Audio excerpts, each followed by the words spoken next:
할렐루야! 참 좋으신 주님의 자비와 은혜와 평강이 우리 모두에게 임하기를 간절히 원합니다. 우리는 가정의 달 5월을 맞아 함께 온 가족 예배로 예배를 드리고 있습니다.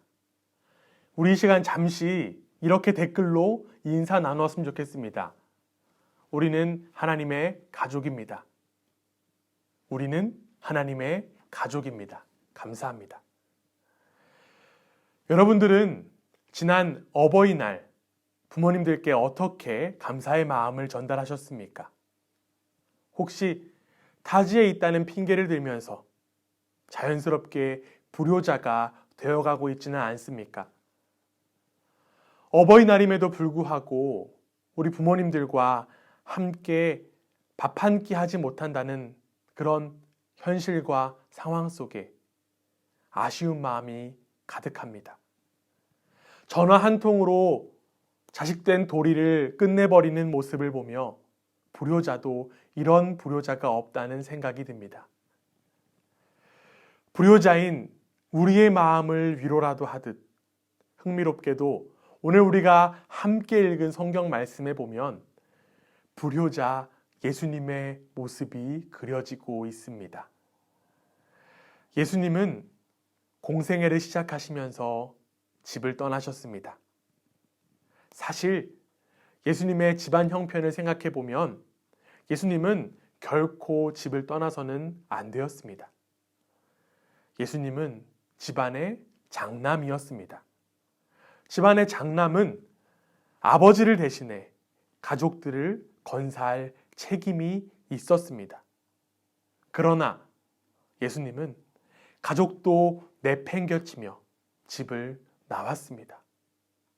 집을 나와서 잘 되었으면 좋았으련만 예수님은 귀신 들렸다, 미쳤다 라는 소문이 났습니다.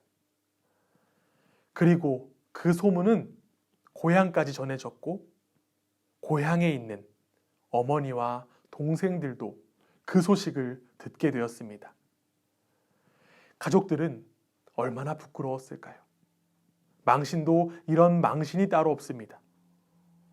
어머니와 예수님의 동생들은 결국 예수님을 찾으러 올 수밖에 없었습니다. 물론 예수님이 하나님의 아들이고 죄인들을 구원하시기 위해 이 땅에 오신 메시아라는 사실을 알고 있는 우리들은 예수님의 이러한 모습을 전혀 이상하게 느끼지 못하지만 가족들의 입장에서 보면 예수님이 참으로 집안의 수치이고 문제거리였으며 어머니 입장에서 보면 이런 불효자가 없었을 것입니다. 예수님을 찾아온 가족들은 수많은 사람들에 둘러싸인 예수님께 가까이 가는 일이 쉽지 않았던 모양입니다. 그래서 예수님이 계신 집 안에 들어가지도 못하고 사람을 보내어 예수님을 부릅니다. 오늘 본문 말씀 32절 함께 읽겠습니다. 보소서, 당신의 어머니와 동생들과 누이들이 밖에서 찾나이다. 어릴 적부터 함께 자라온 형제, 자매, 그들이 찾아왔다라는 소식을 들으면 얼마나 반가웠을까요? 무엇보다 어머니가 오셨다는 소식을 들었으니 예수님은 분명 반가워서 뛰쳐나가야 함이 마땅합니다. 그러나 예수님은 아무도 예상하지 못한 반전의 말씀을 하십니다. 33절 말씀 함께 읽겠습니다. 대답하시되 누가 내 어머니이며 동생들이냐 하시고. 그런데 여러분, 예수님의 이 말씀을 보면서 무슨 이런 폐륜과 이런 막장이 있냐라는 생각을 해서는 결코 안 됩니다. 왜냐하면 주님은 자신의 가족을 버리거나 무시한 것이 아니라 영적인 가족, 즉 가족에 대한 새로운 기준을 제시하신 것이기 때문입니다. 주님은 주위에 둘러앉은 사람들을 둘러보시고 이렇게 말씀하셨습니다. 오늘 본문 34절, 35절입니다. 함께 읽습니다. 둘러앉은 자들을 보시며 이르시되 내 어머니와 내 동생들을 보라. 누구든지 하나님의 뜻대로 행하는 자가 내 형제요, 자매요, 어머니이니라. 아멘.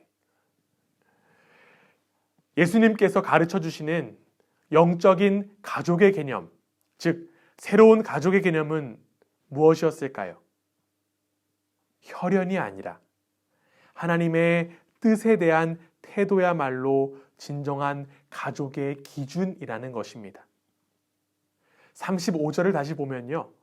형제도 나오고 어머니도 나오는데 분명 가족에 빠진 사람이 있습니다. 누구입니까? 바로 아버지가 빠져 있습니다. 그렇다면 아버지가 누구입니까? 쉽게 요셉이다라고 생각할 수 있지만 예수님은 하늘 아버지를 가장으로 하여 모든 사람이 가족이 되고 형제가 되는 것을 말씀하신 것입니다. 요한일서 5장 1절에 보면 이런 말씀이 있습니다. 예수께서 그리스도이심을 믿는 자마다 하나님께로부터 난 자니 또한 낳으신 이를 사랑하는 자마다 그에게서 난 자를 사랑하느니라. 아멘. 예수를 그리스도로 믿는 우리는 하나님의 자녀가 됩니다. 우리 모두는 아버지 되신 하나님으로 말미암아 한 가족이 되는 것입니다. 예수님은 혈연의 가족이 아닌 하나님으로 말미암아 하나님의 뜻을 행하는 새로운 가족을 제시하신 것입니다.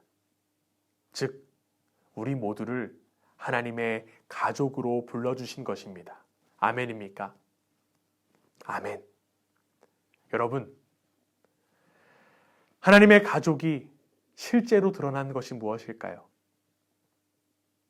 하나님의 가족이 실제로 드러난 것이 바로 교회입니다. 하나님의 뜻에 부응하여 새롭게 형성된 가족이 바로 교회입니다. 교회에 속하는 순간 우리는 새로운 가족을 얻게 됩니다. 그렇다면 교회는 무엇입니까? 마태복음 16장 18절, 19절에 따르면 예수님은 교회에 대해서 이렇게 말씀하십니다. 우리 함께 읽어보겠습니다. 또 내가 내게 이르노니 너는 베드로라. 내가 이 반석 위에 내 교회를 세우리니 음부의 권세가 이기지 못하리라. 내가 천국 열쇠를 내게 주리니 내가 땅에서 무엇이든지 매면 하늘에서도 매일 것이요 내가 땅에서 무엇이든지 풀면 하늘에서도 풀리리라 하시고. 아멘. 주님은 교회에 천국 열쇠를 주겠다고 말씀하셨습니다. 천국 열쇠를 가졌다라고 하는 것은 하나님 나라로 들어가는 문을 교회가 지키고 있다는 뜻입니다. 그렇다면 교회는 하나님 나라를 향하는 문을 어떻게 해야 할까요? 교회가 하나님 나라를 향하는 그 문을 닫아버린다라고 하면 세상 사람들은 하나님 나라로 들어갈 수가 없습니다. 하나님 나라는 하나님의 통치가 있는 나라입니다.